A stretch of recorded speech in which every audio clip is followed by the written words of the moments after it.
नमस्कार, राम राम हरियाणा में आपका स्वागत है। मैं हूं आपके साथ भावना त्रिपाठी। रुख करेंगे प्रदेश की तमाम बड़ी खबरों की ओर। चंडीगढ़ में मुख्यमंत्री नायब सिंह सैनी ने प्रेस कॉन्फ्रेंस की। इस दौरान सीएम सैनी ने कांग्रेस पर जमकर निशाना साधा। मुख्यमंत्री ने कहा कि हमने कांग्रेस से कई सवाल किए थे, लेकिन किसी का भी सवाल का जवाब हमें नहीं मिला। कांग्रेस घोटाले हुआ करते थे, हमने आकर कांग्रेस के झूठ का पर्दाफाश किया। हमने नॉन स्टॉप काम किए हैं। कांग्रेस के समय में दलितों पर अत्याचार हुआ करते थे, अब बिना पर्ची खर्ची के नौकरी मिल रही है। पैसा किसान ने फसल बेची, 72 घंटे के अंदर उसके खाते के अंदर पैसा पहुंचाने का काम हमारी सरकार ने किया है और लगभग 1,12,000 करोड़ रुपया डायरेक्ट किसानों के खाते के अंदर हमारी सरकार ने पहुंचाने का काम किया है। किसानों को असुविधा नहीं होने दी और अगर 72 घंटे से ज्यादा हुआ उसके ऊपर ब्याज सहित किसान को पैसा पहुंचाने का सह सम्मान हमारी सरकार ने काम किया है। और मैं आपको बताना चाहता हूं, कांग्रेस के समय में सिर्फ 2 फसलें ही, वो भी केंद्र खरीदता था। ये तो व्यवस्था करते थे, धान और जीरी की फसल केंद्र खरीदता था, ये व्यवस्था करते थे। परंतु हमारी सरकार के अंदर इन 10 वर्षों में किसान की 100% फसल एमएसपी पर खरीदने का काम हमारी सरकार कर रही है। 14 अन्य फसलें पीछे था। अब हमने निर्णय किया है कि हम 24 फसलें जो हमारे हरियाणा के अंदर होती हैं, सारी की सारी एमएसपी पर खरीदने का काम करेंगे। ये हिसाब मांगते घूम रहे हैं, ये इधर उधर की झूठ फैलाने का काम करते हैं। मैं बताना चाहता हूं, ट्रांसफर के लिए किस प्रकार से दलालों के चक्कर काटने पड़ते थे, कितना भ्रष्टाचार होता था इनकी सरकार में। आज ट्रांसफर ऑनलाइन है हमारी सरकार के अंदर, कहीं किसी के भी दरबार पर जाने की जरूरत नहीं है। एक बटन से ही ऑनलाइन अप्लाई करते हैं, एक बटन से ही बदली हो जाती है। ये सिस्टम अगर सुधारा है, ये हमारी सरकार ने ये इन 10 वर्षों के अंदर किया। अंतर है, मैं बता रहा हूं आपको। एचएसवीपी घाटे में था इनके समय के अंदर, एचएसआईडीसी घाटे में था इनके समय के अंदर, बिजली कंपनियां घाटे में थी इनके समय के अंदर। आप सब लोग जानते हैं जो ये बात करते हैं कि सरकार ने कोई काम नहीं किया। आज हमारी सरकार ने इन 10 वर्षों में एचएसवीपी, एचएसआईडीसी और बिजली निगम तीनों प्रॉफिट में हैं। आज घाटे में नहीं, उस घाटे से उभारने का काम इन 10 वर्षों में हमारी सरकार ने किया है। ये भी कांग्रेस के लोगों को उनको देखना चाहिए। भूपेंद्र सिंह हुड्डा और भी कई लोग हैं, रणदीप सुरजेवाला, वो भी देखता होगा। अगर कहीं प्रेस में सुन रहा होगा तो इन बातों का जवाब दे, क्योंकि वो बहुत ज्यादा एक्सपर्ट है। उस सरकार में साझीदार था वो। उस सरकार के अंदर तो मलाई खाने के अंदर तो खाता था वो, तब तो बोलता नहीं था, तब तो उसको दिखाई नहीं देता था कि वही युवा पर्ची से लग रहा, खर्ची से लग रहा, कैसे लग रहा। तब तो खड़ा देकर बैठा था, ही बुझा उसकी आंखें खुली भी क्या हो रहा क्या नहीं हो रहा। और किस प्रकार से कांग्रेस के समय में किसानों की, भोले भाले किसानों की जमीन को लूट करके दामाद को खुश किया जाता था दिल्ली में बैठे, किस प्रकार से परोस करके हमारे भोले भाले किसानों की जमीन को प्लेट के अंदर जा करके दे करके आते थे। ये भी जाता था, ये सुरजेवाला भी कहा यहां दे दे भाई, लग्जरी होटल के अंदर जाएगा, देते थे। ये आज विधानसभा चुनाव को लेकर बीजेपी अपने कार्यकर्ताओं को फील्ड में मजबूती के साथ उतारने की तैयारी कर रही है, जिसको लेकर पार्टी के प्रदेश अध्यक्ष मोहनलाल बडौली ने राई विधानसभा क्षेत्र के पार्टी कार्यकर्ताओं को संबोधित किया। इस दौरान उन्होंने मंच से बोलते हुए कहा कि हरियाणा में 90 विधानसभा लाने के लिए कार्य कर रहे हैं। वो राई विधानसभा क्षेत्र से चुनाव नहीं लड़ेंगे और न ही उनके परिवार से जुड़ा हुआ कोई व्यक्ति चुनाव लड़ेगा। इसके साथ ही उन्होंने पार्टी कार्यकर्ताओं को ये संदेश भी दिया कि पार्टी किसी को भी टिकट दे, उसके साथ दिल से जुड़कर कार्य करना है।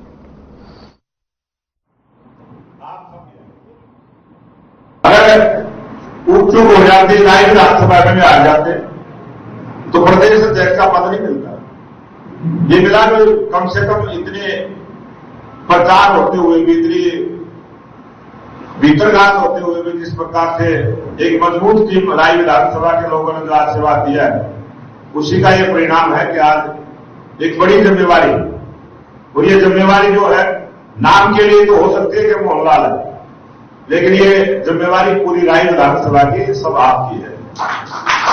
इस जिम्मेवारी का श्रेय भी आपको जाना है, क्योंकि राजनीति के अंदर अगर साथी मजबूत है तो नेता मजबूत है।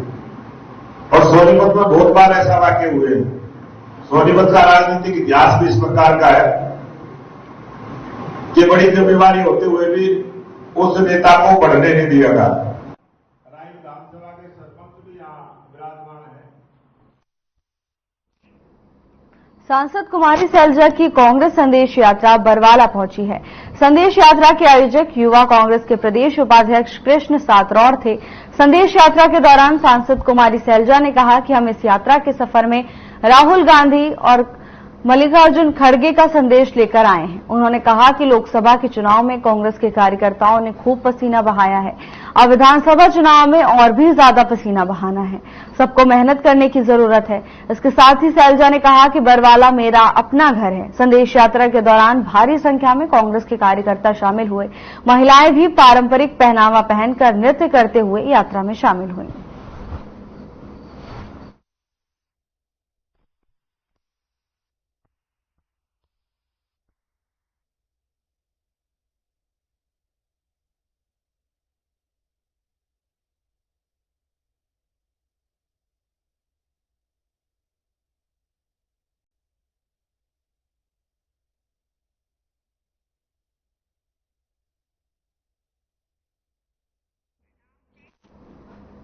कांवली से कांग्रेस विधायक शीशपाल कहरवाला ने कहा, पूरे प्रदेश में इस बार कांग्रेस पार्टी की हवा है और कांग्रेस पार्टी बहुमत के साथ सरकार बनाने जा रही है, क्योंकि बीजेपी की जन विरोधी नीतियों से प्रदेश के लोग खफा हैं।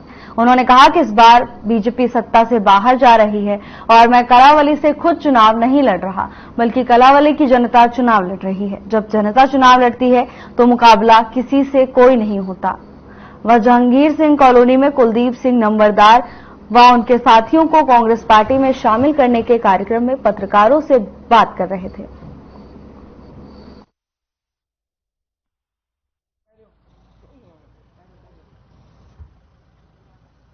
माइनिंग का सिलसिला काफी दिनों से चल रहा है। आज यहाँ से हमारे कुलदीप नंबरदार जी और पूरे उनकी टीम है, उन्होंने ज्वाइन किया, उनका स्वागत है। और इससे पहले चाहे बंबू की बात की, बाती चलाना, केवल पक्का कमाल, हर गांव में आज कांग्रेस के प्रति लोगों का रुझान है वो बढ़ता जा रहा है। और अन्य पार्टियां छोड़ छोड़ के कांग्रेस पार्टी में आ रहे हैं, क्योंकि विकल्प एक है कि भारतीय जनता पार्टी से छुटकारा दिलाना।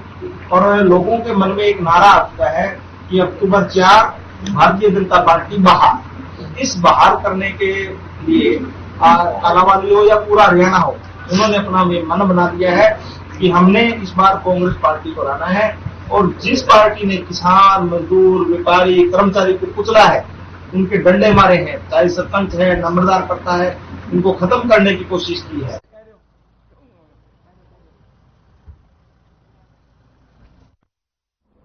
हरियाणा में विधानसभा चुनाव से पहले जेजेपी को लगातार झटके पर झटके लग रहे हैं, तो वहीं अब पार्टी के एक और नेता ने जेजेपी का साथ छोड़ दिया है। बता दें कि जेजेपी विधायक रामकुमार गौतम ने जेजेपी से इस्तीफा दे दिया है। बताया जा रहा है कि रामकुमार गौतम बीजेपी ज्वाइन करेंगे।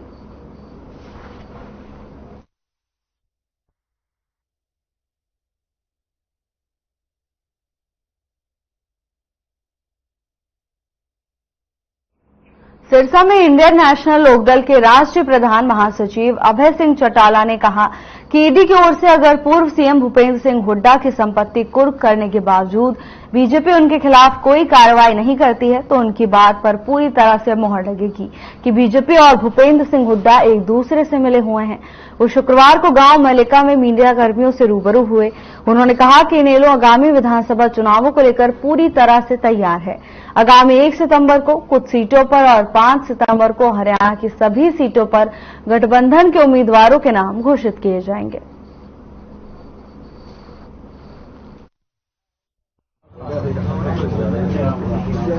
इलाहाबाद के लोगों पे बहुत बड़ा विश्वास है। पिछले 5 चुनाव मैंने यहां से लड़े, इसमें 2 चुनाव तो ऐसे थे जब सरकार ने मेरे खिलाफ पूरी ताकत लगाई। 2 बाई इलेक्शन लड़े मैंने। एक बाई इलेक्शन तो चौटाला साहब ने रिजाइन किया था, वो 2 जगह से जीते थे और कांग्रेस की गवर्नमेंट बन गई थी। गवर्नमेंट बनने के 2 महीने के बाद चुनाव हुआ। भूपेंद्र सिंह हुड्डा चीफ मिनिस्टर थे। कांता चौटाला करावली में विधानसभा चुनाव के कार्यालय का उद्घाटन करने पहुंची। उन्होंने कार्यालय का उद्घाटन किया और मीडिया से बातचीत भी की। उन्होंने कहा कि चौटाला परिवार से 2 सदस्य चुनाव लड़ेंगे। कर्ण चौटाला और अभय सिंह चौटाला चुनाव लड़ेंगे और जीतेंगे। उन्होंने कहा कि आने वाले 5 दिनों में सभी सीटों पर प्रत्याशियों की घोषणा की जाएगी, इनेलो की ओर से कर दी जाएगी और आईएनएलडी अब की बार लोगों के मुद्दों को लेकर चुनाव लड़ेगी। नशा और बेरोजगारी मुख्य मुद्दे होंगे।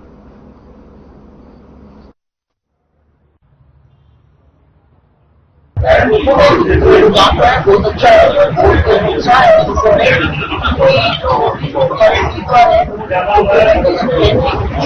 उनके फादर साहब की भी बहुत अच्छी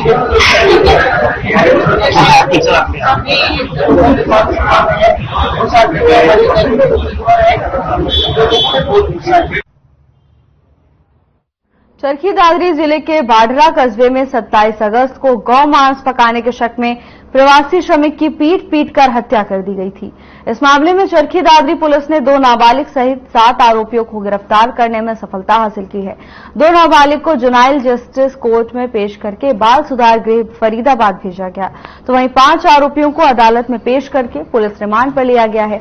चरखी दादरी डीएसपी मुख्यालय धीरज कुमार ने बताया कि 27 अगस्त को बाढ़रा में प्रवासी श्रमिक की पीट कर हत्या करने के मामले में पुलिस ने तत्परता से कार्रवाई करते हुए 7 आरोपियों को गिरफ्तार किया है और आरोपियों से पुलिस रिमांड के दौरान गहनता से जांच जारी है।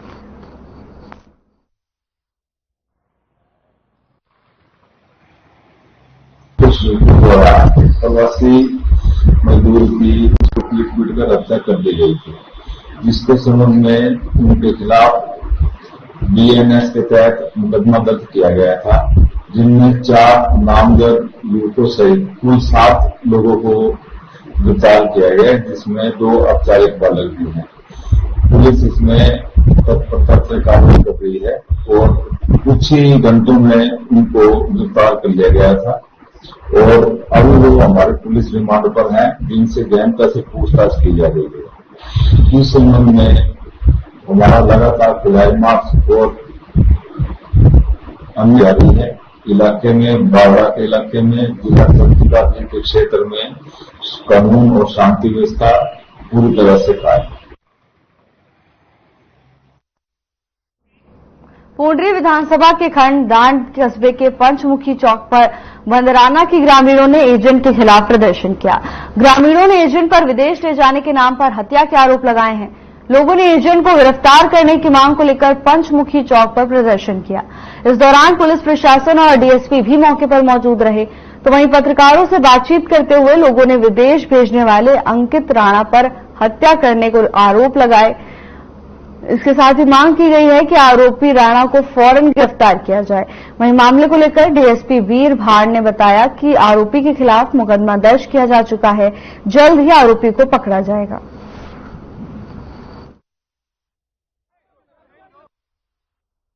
एक बच्चा विदेश गया था जी। एजेंटों ने अपने विश्वास में लेके उसको बाहर भेजने का झांसा दिया और झांसा देने के बाद उसको रास्ते में उसका मर्डर करवा दिया गया एजेंटों द्वारा और फिर ग्रामवासियों को, उनके घर वालों को धोखे में रखा गया। पिछले 7 तारीख को उसकी डेथ हो चुकी थी और हमारे पास तो प्रशासन के द्वारा ही 22 तारीख को संदेशा आया भी आपका बच्चा ऐसे डेथ हो चुकी है। लेकिन जो एजेंट थे उंगद गांव का सरपंच और सतपाल और अंकित जो इटली बैठा, इन्होंने धोखे में रखा और पैसे की मांग कर रहे थे, बार बार घर वालों को टॉर्चर कर रहे थे और हमारे बच्चे का वहां पर इन्होंने मर्डर करवा दिया गया। और प्रशासन से हम यही मांग करते हैं भी हमारे बच्चे की पैरवी हो, उनको न्याय मिले और उनके खिलाफ सख्त से सख्त कार्रवाई हो। हम ये सारे गांव की एक ही गुहार है जी प्रशासन को कि भाई जो दोषी हैं, जो आरोपी हैं, जिन्होंने इसके बच्चे को बाहर विदेश रजा से देके तो वहां पे मरवा दिया बेलारूस में, उनके ऊपर सख्त से सख्त कार्रवाई हो, उनकी गिरफ्तारी होनी चाहिए जी। सारे गांव की एक ही गुहार है, मान लो बच्चे को न्याय मिले इसको। क्या है ये कब इसकी मौत हुई थी और कैसे? मौत तो इसकी 7 तारीख को 7 अगस्त को हो गई थी जी, लेकिन उन एजेंटों ने गुमराह करके रखा, आज बात कराएं, कल बात कराएं, संपर्क टूट गया था बच्चे के घर वालों का, परिजनों का। आपको संदेश कब मिला? हमें 22 तारीख को पुलिस प्रशासन का संदेश मिला थाने से। इन्होंने SHO साहब से संपर्क करके लिखित में शिकायत की थी और उस शिकायत पर प्रारंभिक जांच करके गांव में जाकर के तस्दीक करके स्टेटमेंट लिखी गई, दोनों पक्षों की काउंसलिंग भी करवाई गई, दोनों पक्षों की सहमति जब नहीं बनी तो FIR दर्ज की गई थाने में। और जो घटना स्थल था, तो इनकी बातचीत सारी हुई है विदेश में भेजने के बारे में, तो सारी अवगत गांव में या निश्चय में हुई है। इसलिए उसकी जो कानूनी कार्रवाई है अजमेर सिंह थाने में बनती है। अजमेर सिंह थाने में 379 नंबर मुकदमा 28/8 को दर्ज हो चुका है, जिसकी तफ्तीश जारी है। और जो इनकी डिमांड है कि जांच में अगर कमी रही तो कैथल पुलिस भी और मैं भी जांच करने को तैयार हूं।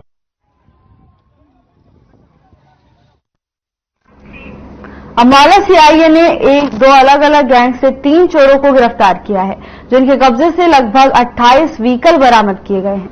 मोटर थेफ्ट एक्ट के तहत इन चोरों को गिरफ्तार किया गया है, जिनकी पहचान दलबीर, हेमंत और वशदीप के रूप में हुई है। वशदीप पेशे से नशे की आदी, जो अपनी नशे की लत को पूरा करने के लिए चोरी करता था, तो वहीं हेमंत और दलबीर अपने रोजमर्रा की जिंदगी के लिए चोरी करके इन्हें आगे बेचने का काम करते थे। इस मामले में और भी कई लोग संलिप्त हैं, जिन्हें जल्द ही गिरफ्तार किया जाएगा। इस बारे में जानकारी देते हुए CIA 1 इंचार्ज हरजिंदर ने बताया कि 29 को 2 बाइक चोरों को गिरफ्तार किया गया है। इनको आज न्यायिक हिरासत में भेज दिया जाएगा। देखिए, SP अम्बाला सर के दिशा निर्देशों के अनुसार कार्य करते हुए अम्बाला शहर के CI 1 अम्बाला की टीम द्वारा 2 बाइक चोर पकड़े गए, जो कि अंतर्राज्यीय बाइक चोर थे, जिन्हें 30 तारीख को कोर्ट में पेश करने के बाद 2 दिन का रिमांड लिया गया। दौरान रिमांड उन्होंने कुल मिलाकर 29 बाइक जो कबूल की है। उन बाइक में से जो 3 व्यक्ति पकड़े गए हैं, उनमें से फर्स्ट है Dalbir son of Honey Ramgarh Majra Maheshnagar, second Hemant son of Som Prakash Tundla पंजोपना कराने वाला है, और third Vasudev son of Jaswant BC बाजार अम्बाला कैंट का रहने वाला है, जो कि इन्होंने अम्बाला कैंट महेशनगर के अलावा कुरुक्षेत्र, मोहाली, बलूड, राजपुरा और पटियाला से भी बाइक चोरी की गई है, जो कुल मिलाकर अभी 22 बाइक बरामद हो गई है। बाकी बाइक इन द्वारा कहीं नाका या कहीं चलान के लिए छोड़कर भागे, वो बरामद करने को बताया है। हरियाणा कर्मचारी चयन आयोग ने प्रेस कॉन्फ्रेंस की। आयोग अध्यक्ष हिम्मत सिंह भी मौजूद रहे। साथ ही हिम्मत सिंह ने कहा कि कुछ पदों के लिए भर्ती प्रक्रिया जारी है। हमें 2 रिप्रेजेंटेशन मिली हैं, जिसमें से एक पक्ष परिणाम घोषित करने की मांग कर रहा है, तो वहीं दूसरा पक्ष परिणाम नहीं घोषित करने की मांग कर रहा है। हमने दोनों पक्षों की बात मुख्य सचिव को भेज दी है। साथ ही उन्होंने कहा कि SSP चुनाव आयोग के निर्देशों का अध्ययन करेगा और CET का एग्जाम करवाने के लिए मुख्य सचिव से अनुमति मांगी है, क्योंकि 2022 के बाद से CET परीक्षा नहीं हुई है। ECI से अनुमति मिलती है तो 5 दिन में रिजल्ट घोषित कर दिए जाएंगे। साथ ही उन्होंने चेतावनी दी है कि युवा अफवाहों पर ध्यान न दें। कैंडिडेट के साथ शेयर कर लें और बच्चे अपना पढ़ाई में टाइम लगाएं, क्लैरिफिकेशन में ना टाइम लगाएं। तो उन कंप्लेंट से रिगार्डिंग में थोड़ा सा ब्रीफ कर दूं, आप लोगों को भी चीजें समझ आ जाएगी।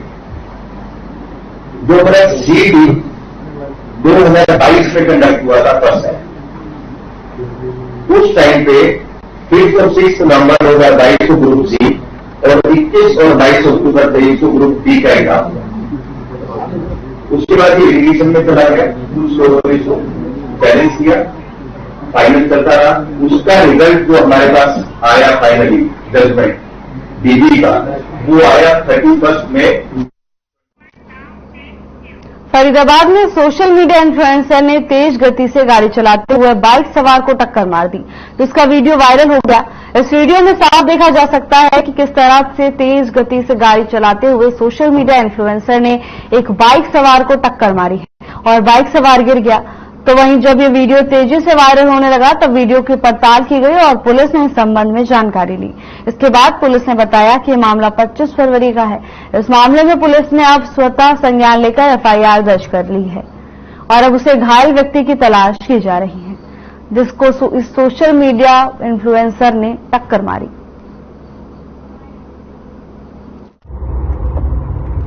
देखिए, आज सोशल मीडिया पे एक वीडियो बहुत ट्रेडिंग कर रहा था, सुबह से कल से कर रहा है, आज बहुत जोर पकड़ गया हो। तो फैजाबाद पुलिस की जानकारी में ये बात आई तो पुलिस ने इस मामले को ट्रेस आउट करते हुए पाया कि ये जो रजत ड्राइवर है, रजत दलाल है, ये गाड़ी को ड्राइव कर रहा है बहुत फास्ट स्पीड में और ये मामला थाना सराय थाना के अंतर्गत पड़ता है और पुलिस ने स्वयं इस मामले पे वीडियो पे संज्ञान लेते हुए उसके खिलाफ धारा रफ ड्राइविंग के अंतर्गत यानी कि 279 धारा IPC, क्योंकि मामला 25/2/2024 का है, तो IPC धारा के अंतर्गत इसके खिलाफ पर्चा दर्ज किया जा रहा है। पूंडरी खंड के गांव करोड़ा वासियों द्वारा पुरानी मांग पूरी होने जा रही है, जिससे गांव वासियों ने राहत की सांस ली है। आपको बता दें कि करोड़ा गांव निवासी जसमेर के कथनानुसार गांव बाढ़ा से करोड़ा जाने वाली सड़क पिछले 5 साल से टूटी होने से गांव वासियों को परेशानियों का सामना करना पड़ रहा था। तो वहीं जसमेर ने बताया कि सड़क पर हादसों से गांव वासियों को काफी नुकसान भी हुआ है, लेकिन आज जब ठेकेदार द्वारा सड़क को बनाने के काम को शुरू करने से हम खुश हैं कि 5 साल बाद सरकार ने हमारी सुध तोड़ी। वहीं पत्रकारों से बात करते हुए ठेकेदार विक्रमजीत ने बताया कि लगभग 3 किलोमीटर तक इस सड़क को बनाने का काम 3 दिन में पूरा कर लिया जाएगा और इसका टेंडर लगभग 33 लाख रुपए का है।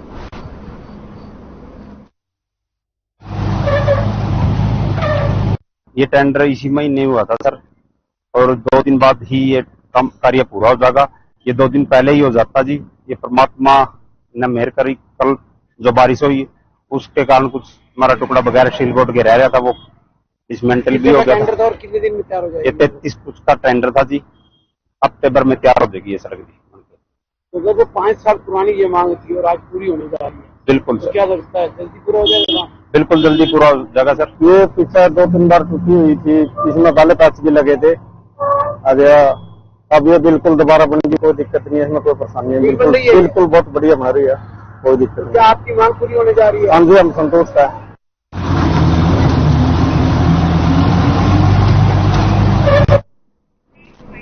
फिलहाल के लिए बस इतना ही। जल्द हाजिर होंगे नई अपडेट्स के साथ। नमस्कार।